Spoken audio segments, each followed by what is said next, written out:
Lahat na lang bawal. Bawal mag-inom, bawal gumala, bawal sumama sa barkada, lahat bawal na eh. Bisan bawal pa mag-ML. Ano naman gagawin ko naman dito?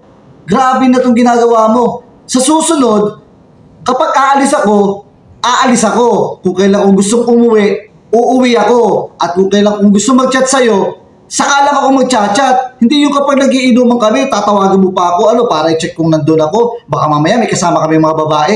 Nagiinom lang naman kami talaga ng mga tropa ko. Grabe na yan, hindi na maganda yung pag-iisip ko na yan. Sa susunod, ako na lahat ang masusunod. Lahat ng mga gagawin ko, hindi ko na dapat ipaalam pa sa iyo. Uuwi ako hanggat gusto ko, magiinom ako hanggat gusto ko.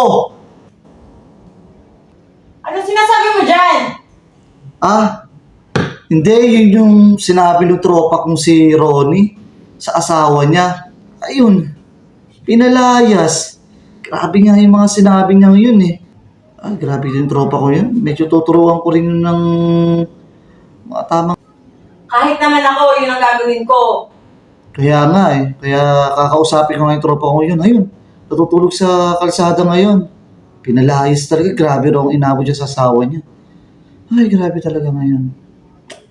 Happy birthday to Sir Gerardo Victorio Cleofe.